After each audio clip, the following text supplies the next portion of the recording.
എല്ലാവർക്കും നല്ലൊരു ദിവസം ആശംസിച്ചുകൊണ്ട് തുടങ്ങുകയാണ് കേട്ടോ. പതിവ് പോലെ day in my life video ആണ്. ഇന്നത്തെ എൻ്റെ ബ്രേക്ക്ഫാസ്റ്റ് ദോശയും ചമ്മന്തിയും പിന്നെ സാമ്പാറുമാണ്. ദോശമാവിനൊക്കെ ഇന്നലെ തന്നെ അരച്ച് വെച്ചിട്ടുണ്ടായിരുന്നു, നന്നായിട്ട് പുളിച്ച് വന്നിട്ടുണ്ട്. സ്ഥിരമായിട്ട് നമ്മുടെ വീഡിയോസ് കാണുന്നവർ വിചാരിക്കുന്നുണ്ടായിരിക്കും 2-3 ദിവസമായിട്ട് സാധാരണ ഇടുന്ന ദിവസങ്ങളിലെല്ലാം വീഡിയോ വരുന്നതെന്ന്. കുറച്ച് തിരക്കായിപ്പോയി, അതാണ് കേട്ടോ അങ്ങോട്ടും ഇങ്ങോട്ടേക്ക് ഒന്ന് മാറിപ്പോയത്. അപ്പോൾ വിഷമിക്കേണ്ട, ഇനിയുള്ള ദിവസങ്ങളിൽ സാധാരണ പോലെ തന്നെ തിങ്കൾ ബുധൻ ശനി ദിവസങ്ങളിൽ രാവിലെ 5:30 ഇന്ത്യൻ ടൈമാണ് പറയുന്നത്, നമ്മുടെ വീഡിയോ കൃത്യമായിട്ട് തന്നെ അപ്ലോഡ് ചെയ്തേക്കാം കേട്ടോ. നോട്ടിഫിക്കേഷൻ കിട്ടുന്നില്ല എന്ന് പലരുടെയും പരാതികളിങ്ങനെ മെസ്സഞ്ചറിലൂടെയും കമൻസിലൂടെയും പിന്നെ ഇൻസ്റ്റയിലൂടെയൊക്കെ കിട്ടുന്നുണ്ട്. എന്താണ് സംഭവിച്ചിരിക്കുന്നതെന്ന് അറിയില്ല. ഒന്നോടെ ഒന്ന് ചെക്ക് ചെയ്തേരെ കേട്ടോ. സബ്സ്ക്രൈബ് ചെയ്തിട്ടുണ്ടോ, ബെല്ലൈക്കൺ പ്രസ് ചെയ്തിട്ടുണ്ടോ എന്ന് ഒന്നോടെ ഒന്ന് ചെക്ക് ചെയ്തേരെ. ഇനി അഥവാ ഇതുവരെ സബ്സ്ക്രൈബ് ചെയ്തിട്ടില്ലെങ്കിൽ ഒന്ന് സബ്സ്ക്രൈബ് ചെയ്ത് വെച്ചേരെ. അപ്പോൾ ബ്രേക്ക്ഫാസ്റ്റ് ഇതായി പറഞ്ഞ നേരം കൊണ്ട് റെഡിയായി കഴിഞ്ഞു. നമ്മുടെ വീഡിയോസൊക്കെ സ്ഥിരമായിട്ട് കാണുന്നവർക്ക് അറിയായിരിക്കും ഞങ്ങൾക്ക് നല്ല പ്ലെയിൻ ദോശയാണ് ഇഷ്ടം. അപ്പോൾ പുതുതായിട്ട് നമ്മുടെ നാത്തൂൻസ് ഫാമിലിയായിട്ട് വന്നവർക്ക് ചിലപ്പോൾ അതറിയാൻ ഇടയില്ല, അതുകൊണ്ട് ഞാൻ ഒന്നുകൂടെ ഒന്ന് ഓർമ്മിപ്പിച്ചു എന്നുള്ളൂ കേട്ടോ. അപ്പോൾ ഈ പ്ലെയിൻ ദോശയിൽ ഒന്നെങ്കിൽ നെയ്യ് അല്ലെങ്കിൽ നല്ലതാണ്. ഞാൻ നെയ്യാണ് കൂടുതൽ ഉപയോഗിക്കാറ്, എനിക്ക് നെയ്യുടെ ടേസ്റ്റാണ് കുറച്ചുകൂടെ ഇഷ്ടമായി. അപ്പോൾ അത് പുരട്ടി ഇങ്ങനെ തിരിച്ച് മറിച്ച് ഇട്ട് അങ്ങ് എടുത്തു കഴിഞ്ഞാൽ നല്ല ചൂട് ദോശ, അതിൻ്റെ ഒപ്പം നല്ല ചൂട് സാമ്പാറും ചമ്മന്തിയും കൂടെ ഉണ്ടെങ്കിൽ പിന്നെ വേറെ എന്ത് വേണം അല്ലേ. ദോശയ്ക്കൊപ്പം എപ്പോഴും നല്ല കോമ്പിനേഷൻ നല്ല ഫിൽറ്റർ കോഫിയാണ്. സാരമില്ല, പക്ഷെ ഞങ്ങൾ കുറച്ചുകൂടെ ചായപ്രിയരായതുകൊണ്ട് നല്ല ഏലക്കയായിട്ട് കടുപ്പത്തിലുള്ള ചായയും റെഡിയായി കഴിഞ്ഞു.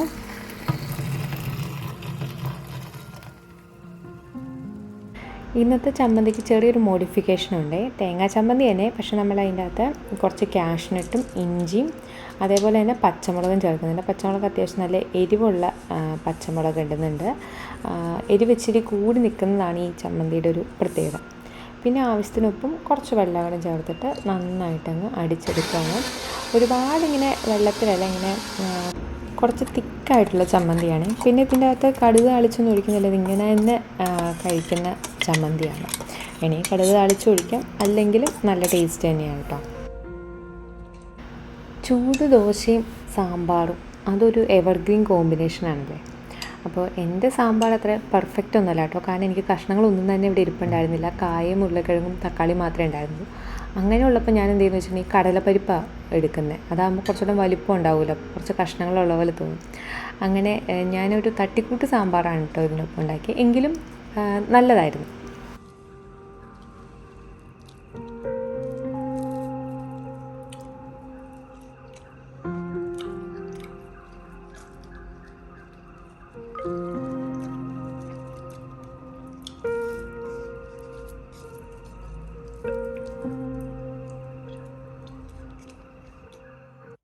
ചായയോടെയൊക്കെ കഴിഞ്ഞ് ടി വി കണ്ടുവിടുന്ന സമയം പോയതറിഞ്ഞില്ല കേട്ടോ.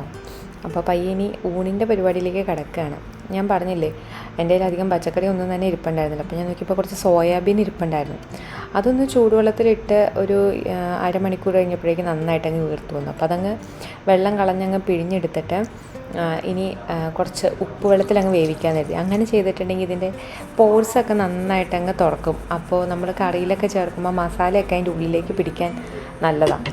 അപ്പോൾ അതുകൊണ്ട് ഞാൻ കുറച്ച് വെള്ളം ഒഴിച്ച് ഉപ്പിട്ടങ്ങ് തിളപ്പിക്കുകയാണ്. പിന്നെ ഞാൻ നോക്കിയപ്പോൾ ഒരു മാമ്പഴം ഒഴിപ്പുണ്ട്, അപ്പോൾ മാമ്പഴപ്പുളിശ്ശേരി ഉണ്ടാക്കാമെന്ന് കരുതി. നല്ല നാട്ടുമാമ്പഴം കൊണ്ട് ഉണ്ടാക്കുന്ന മാമ്പഴപ്പുളിശ്ശേരിയുടെ ടേസ്റ്റൊന്നും ഈ അൽഫോൺസ മാമ്പഴം കൊണ്ട് ഉണ്ടാക്കിയാൽ ഉണ്ടാവത്തില്ല. എങ്കിൽ ഇവിടെ നമുക്ക് ഇതൊക്കെ കിട്ടാനേ നിവൃത്തിയുള്ളൂ, അതുകൊണ്ട് തൽക്കാലം ഇത് വെച്ചങ്ങ് അഡ്ജസ്റ്റ് ചെയ്യാണ്. അപ്പോൾ ഇങ്ങനത്തെ മാമ്പഴം ഇവിടെ എപ്പോഴും അവൈലബിൾ ആണ് കേട്ടോ. പക്ഷെ നാട്ടിലെ മാമ്പഴക്കാലമൊക്കെ കഴിഞ്ഞു അല്ലേ. ഈ മാമ്പഴം ആകുമ്പോൾ ഒരു ഗുണം എന്താണെന്ന് വെച്ചാൽ ഇത് ഒരെണ്ണം മതി നമുക്കൊരു അത്യാവശ്യം നല്ല ക്വാണ്ടിറ്റിയിൽ മാമ്പഴപ്പുളിശ്ശേരി ഉണ്ടാക്കാനായിട്ട്. ഇത് പിന്നെ അത്യാവശ്യം നല്ല മധുരമുള്ളതായിരുന്നു കേട്ടോ. ചില സമയത്ത് കിട്ടുമ്പോൾ അത്ര മധുരമുള്ള കിട്ടാറില്ല. അങ്ങനെ വരുമ്പോൾ ഞാൻ ശർക്കര ചേർക്കാറുണ്ട്. പക്ഷേ ഈ മാമ്പഴം അത്യാവശ്യം നല്ല പഴുത്ത നല്ല മധുരമുള്ള മാമ്പഴം ആയതുകൊണ്ട് ശർക്കരയൊന്നും ചേർക്കാതെ തന്നെയാണ് ഞാൻ ഉണ്ടാക്കിയത്. ഇവിടെ ഈ ചായന് എല്ലാ പഴവർഗ്ഗങ്ങളും ഭയങ്കര ഇഷ്ടമാണ് കേട്ടോ, പ്രത്യേകിച്ച് മാമ്പഴം. അപ്പോൾ ഇടയ്ക്കിടയ്ക്ക് ഇവിടെ വാങ്ങിക്കാറുണ്ട്. പക്ഷേ മാമ്പഴ പുളിശ്ശേരിയോട് ഇഷ്ടക്കുറവൊന്നുമില്ല, പക്ഷേ വെറുതെ കഴിക്കാനാണ് അതിലും ഇഷ്ടം. ചെറിയ മാമ്പഴമായിരുന്നെങ്കിൽ വെറുതെ ഇങ്ങനെ തൊലി കളഞ്ഞ് മുഴുവൻ മാമ്പഴമായിട്ട് തന്നെ നമുക്ക് ഇടായിരുന്നു. ഇത് വലിയ മാമ്പഴമായതുകൊണ്ട് ഇങ്ങനെ അരിഞ്ഞിട്ടാലേ അത് വേവത്തുള്ളൂ. പിന്നെ ഇങ്ങനെ അരിഞ്ഞിടുന്ന മാമ്പഴം നമ്മൾ നന്നായിട്ട് ഇങ്ങനെ ഉടച്ചാണ് മാമ്പഴ പുളിശ്ശേരി ഉണ്ടാക്കുമ്പോൾ കാണിച്ചു തരാം. അപ്പോൾ പുളിശ്ശേരി ആയതുകൊണ്ട് നാടൻ മാമ്പഴ പുളിശ്ശേരി അല്ലേ, അപ്പോൾ അതുകൊണ്ട് അതൊക്കെ ചട്ടിയിലുണ്ടാക്കുന്നതാണ് കൂടുതൽ നല്ലത്. അപ്പോൾ ആദ്യം തന്നെ മാമ്പഴം വേവിക്കാൻ വെക്കുകയാണ്. അത്യാവശ്യം മധുരമുള്ളതായതുകൊണ്ട് ഒരു 2-3 പച്ചമുളക് ഇടുന്നത് നല്ലതാണ് കേട്ടോ. പുളിശ്ശേരിക്ക് ആ ഒരു പുളിയും മധുരവും പിന്നെ ആ ഒരു എരിവും കൂടെ ഉണ്ടെങ്കിലാണല്ലോ അതിനൊരു പൂർണ്ണത വരത്തുള്ളൂ. പിന്നെ കുറച്ച് കറിവേപ്പിലയും മഞ്ഞൾപ്പൊടിയും അതേപോലെ കുറച്ച് കാശ്മീരി ചില്ലിയും ഉപ്പും കൂടെ ചേർത്ത് കുറച്ച് വെള്ളവും കൂടെ ഒഴിച്ചാണ് നമ്മൾ വേവിക്കാനായിട്ട് വയ്ക്കുന്നത്. മൂടി വെച്ചാണ് വേവിക്കുന്നത്. പിന്നെ കുറച്ച് കുരുമുളക് പൊടി ചേർക്കുന്നത് നല്ലതാണ് കേട്ടോ. അതിപ്പം മാമ്പഴ പുളിശ്ശേരി എന്നല്ല, ഇപ്പോൾ പൈനാപ്പിൾ ആയിക്കോട്ടെ, അല്ലെങ്കിൽ സാധാ നമ്മൾ കായൊക്കെ ഉണ്ടാക്കുന്ന കാളനായിക്കോട്ടെ, അതിലൊക്കെ കുരുമുളക് പൊടി ചേർക്കുന്നത് നല്ലൊരു ഫ്ലേവർ തരും.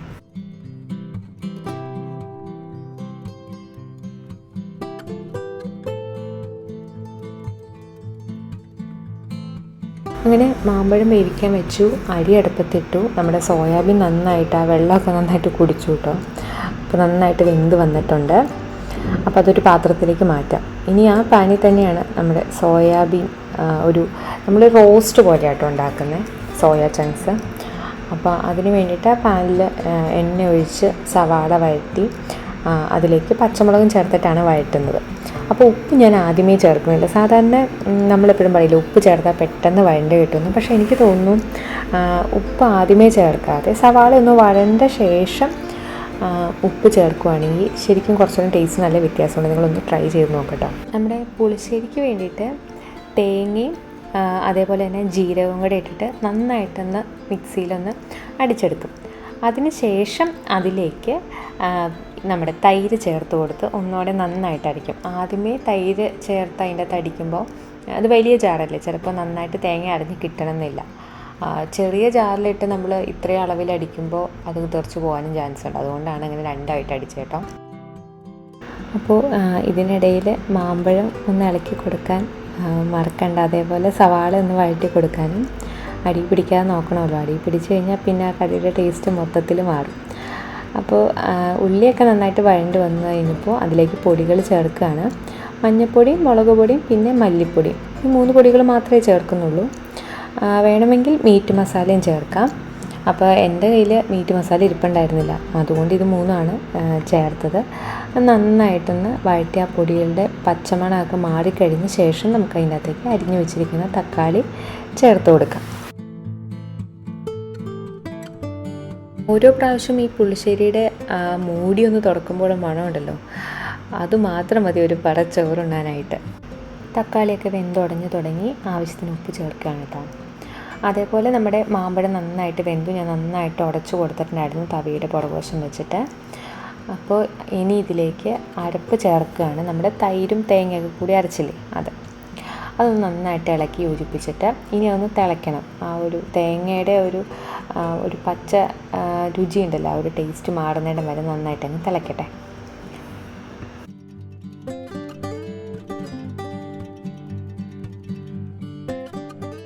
പുളിശ്ശേരിക്ക് പുളി പോലെ അല്ലെങ്കിൽ തൈര് കുറവുണ്ട്, അതായത് ചാറ് അളവ് കുറവാണെന്ന് തോന്നുവാണെങ്കിൽ വേണമെങ്കിൽ ഇടയ്ക്ക് ചേർത്ത് കൊടുക്കാം കേട്ടോ.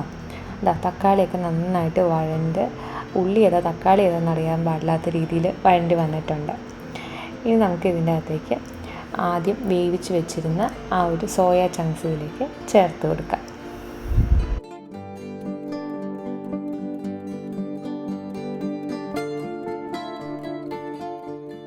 സോയ നന്നായിട്ട് ആ മസാലയിലേക്ക് ഇളക്കി യോജിപ്പിച്ചു. അതേപോലെ നമ്മുടെ പുളിശ്ശേരി നന്നായിട്ടൊന്ന് ഇളക്കി കൊടുക്കുകയാണ് കേട്ടോ.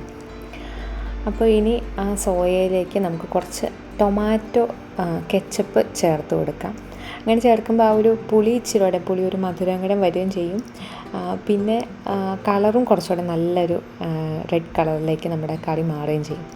അവസാനം വേണമെങ്കിൽ കുറച്ച് തക്കാളി അരിഞ്ഞതും കറിവേപ്പിലയും ചേർത്ത് കൊടുക്കുന്നത് തികച്ചും ഓപ്ഷണലാണ് കേട്ടോ. ഇടയ്ക്ക് തക്കാളി കടിക്കാൻ ഇഷ്ടമുള്ളവർക്ക് അങ്ങനെ ചേർത്ത് കൊടുക്കാം. അപ്പോൾ സോയ റോസ്റ്റും റെഡിയായി കഴിഞ്ഞു. ഇതാ നന്നായിട്ട് തിളച്ചു. നമ്മുടെ മാമ്പഴ പുളിശ്ശേരിയും റെഡിയായി കഴിഞ്ഞു. അപ്പോൾ നമ്മൾ തേങ്ങയുടെ കൂടെ തൈര് അരച്ച് ചേർത്തത് കൊണ്ട് അത് തിളച്ചാലും പിരിഞ്ഞു പോകത്തില്ല കേട്ടോ.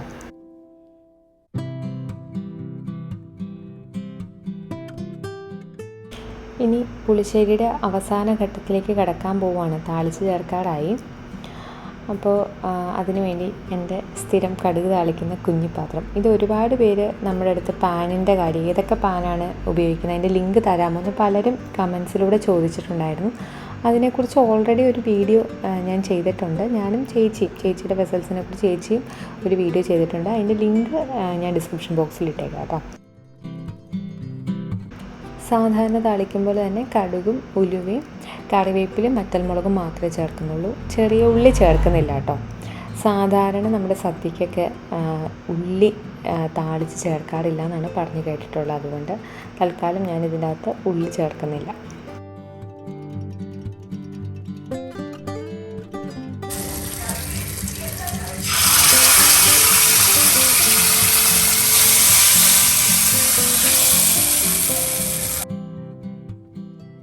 അങ്ങനെ ചോറും കറികളും എല്ലാം റെഡിയായി കഴിഞ്ഞു. നല്ല മട്ടയരി ചോറും മാമ്പഴ പുളിശ്ശേരിയും സോയ ചങ്ക്സ് റോസ്റ്റും എല്ലാം റെഡിയായിട്ടുണ്ട്. ശരിക്കും പറഞ്ഞാൽ എനിക്ക് ഈ മാമ്പഴ പുളിശ്ശേരിയും നാരങ്ങാച്ചാറും മാത്രം മതി ചോറുണ്ണാനായിട്ട്. എന്നെഴുതി നമ്മുടെ സോയ ചങ്ക്സ് റോസ്റ്റിനെ ഞാൻ ഒഴിവാക്കുന്നില്ല കേട്ടോ, കഴിക്കുന്നുണ്ട്. പക്ഷേ ശരിക്കും പറഞ്ഞാൽ ഈ മാമ്പഴ പുളിശ്ശേരി തന്നെ കൂട്ടാനാണ് എനിക്ക് ഏറ്റവും ഇഷ്ടം.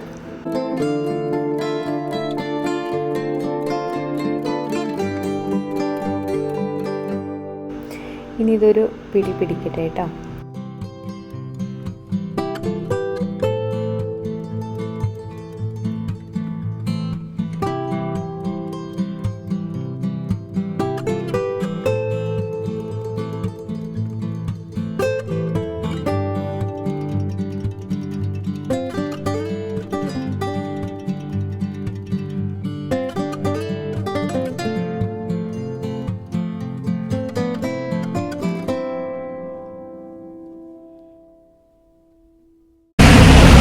നല്ല അടിപൊളി പുളിശ്ശേരിയൊക്കെ കഴിച്ച് ഞങ്ങൾ വയ്യ വീട്ടിൽ നിന്ന് ഇറങ്ങി നേരെ പോകുന്നത് നമ്മുടെ മിലാന് തൊട്ട് പുറത്തുള്ള മോൺസ പാർക്കിലേക്കാണ് കേട്ടോ.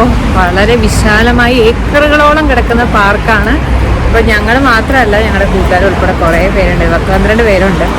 ഞങ്ങൾ ശരിക്കും പ്ലാൻ ചെയ്തിരുന്നത് വേറെ ഒന്നായിരുന്നു. പക്ഷേ ഇന്ന് ട്രെയിനൊക്കെ സ്ട്രൈക്ക് ആയത് കാരണം നടന്നില്ല. അപ്പം ഞങ്ങൾ എഴുതി നേരെ പാർക്കിലേക്ക് പോരാണ്. നല്ല നിറച്ച് കാട് പോലെയുള്ള ഒരു പാർക്കിലാട്ടോ വന്നേക്കുന്നത്. കാണിച്ചു തരാവേ.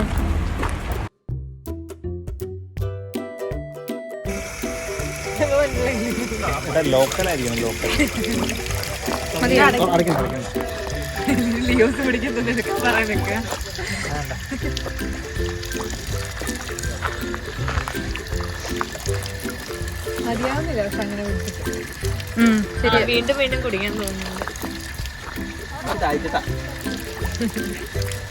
ശരിക്കും പറഞ്ഞാൽ വേറൊരിടത്ത് പോകാൻ ഉച്ചയ്ക്ക് 1 മണിക്ക് ഇറങ്ങിയതാട്ടോ.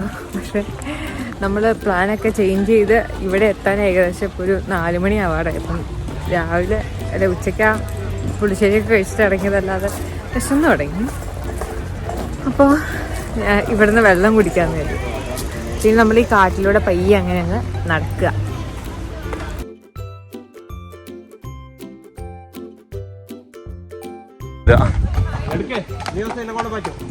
ഹായ്.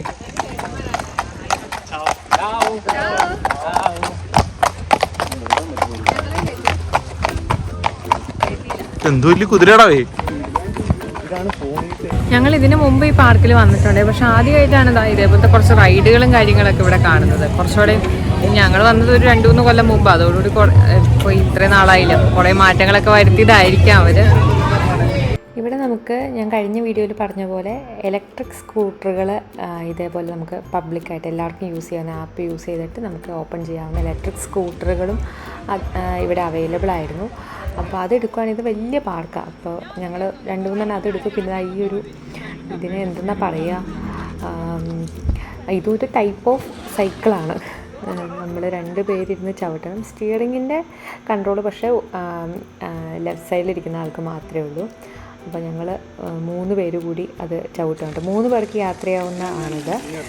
ഇതേപോലെ 6 പേർക്ക് ഇരുന്ന് യാത്ര ചെയ്യാവുന്ന സൈക്കിളും ഇവിടെ ഉണ്ടായിരുന്നു കേട്ടോ.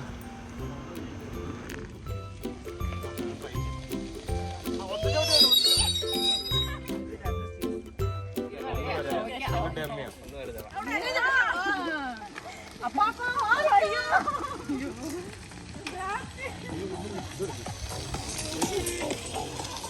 ഇതതുപോലെ ആ പാർക്കിനുള്ളിൽ തന്നെയുള്ള ഒരു വലിയൊരു വില്ലയാണ് കേട്ടോ. നമുക്കിതിൻ്റെ അകത്ത് 1-2 റൂമുകളിലൊക്കെ ആക്സസ് ഉണ്ട് പബ്ലിക്കിന് കയറാവുന്നത്. പക്ഷേ ഞങ്ങൾ ശരിക്കും പറഞ്ഞാൽ ചെന്നപ്പോൾ തന്നെ വൈകിയാലും അതിനുള്ളിലൊന്നും കയറിയില്ല. ഞങ്ങൾ ജസ്റ്റ് പാർക്കിലൂടെയൊക്കെ നടന്നു, പിന്നെ ഇവിടെ വന്ന് കുറച്ച് ഫോട്ടോസൊക്കെ എടുത്തു, അത്രയൊക്കെ ഉണ്ടായിരുന്നുള്ളൂ. വലിയ പ്ലാനിങ് വേറെ ഒന്നും ഉണ്ടായിരുന്നു. അത് ഫ്ലോപ്പായി പോയതുകൊണ്ട് തട്ടിക്കൂട്ടി ഉണ്ടാക്കിയ ഒരു പ്ലാനിങ് ആയിരുന്നു ഇത്. അങ്ങനെ സന്ധ്യയായി തുടങ്ങി, ഈ ഒരു ദിവസവും തീർന്നു. ഇതാണ് ഇന്നത്തെ ഞങ്ങളുടെ വിശേഷങ്ങൾ. ഞങ്ങളുടെ വീഡിയോസ് ഇഷ്ടമാവുകയാണെങ്കിൽ ലൈക്ക് ചെയ്യാനും ഷെയർ ചെയ്യാനും സബ്സ്ക്രൈബ് ചെയ്യാനും മറക്കരുത്. പുതിയൊരു വീഡിയോ ആയിട്ട് നമുക്ക് പിന്നീട് കാണാം. ബൈ.